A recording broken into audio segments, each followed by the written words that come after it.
बिस्मिल्लाहिर्रहमानिर्रहीम। अस्सलामुअलैकुम। Saudi Urdu news channel में आप सबको खुश आमदीद कहा जाता है। सऊदी वज़ारत अफरादी क़ुव्वत को बहुत सारे गैर मुल्की अफराद की जानिब से ये शिकायत भी मौसूल हो रही हैं कि मुख्तलिफ़ कंपनियाँ कॉन्ट्रैक्ट के दौरान जो प्रोबेशनरी पीरियड होता है, इब्तदाई 3 महीने किसी भी कंपनी को ये हक़ होता है कि वो मुलाज़िम की महारत देखने के लिए 3 महीने उसे प्रोबेशनरी पीरियड के लिहाज से रखे, जिसमें लाजमी तौर पर वो इंश्योरेंस की सहूलत भी फ़राहम करने की पाबंद है।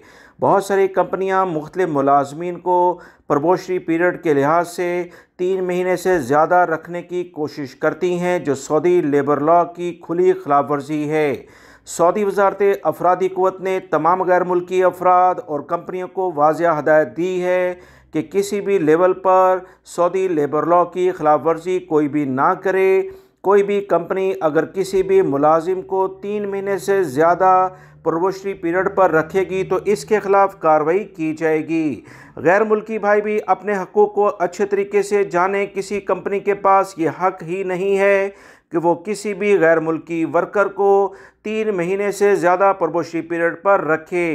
कंपनियां दरअसल ये इस वजह से करती हैं कि 3 महीने से ज़्यादा वो प्रोबेशनरी पीरियड गैर मुल्की अफराद से एग्री कर लेती हैं और जब चाहते हैं प्रोबेशनरी पीरियड में 1 दिन के नोटिस पर इन्हें फारिग कर दिया जाता है।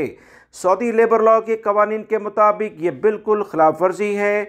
आपके साथ अगर कोई भी कंपनी ऐसा करे तो उसकी शिकायत सऊदी वज़ारत अफरादी क़ुव्वत को लाजमी करें। ऐसी कंपनियों के लाइसेंस कैंसिल हो जाएंगे। सऊदी वज़ारत अफरादी क़ुव्वत की जानिब से अहम तरीन इतलात आई जो आप तमाम भाइयों से शेयर की गई। ज़्यादा से ज़्यादा दूसरे दोस्तों से भी शेयर कीजिएगा। अस्सलामु अलैकुम।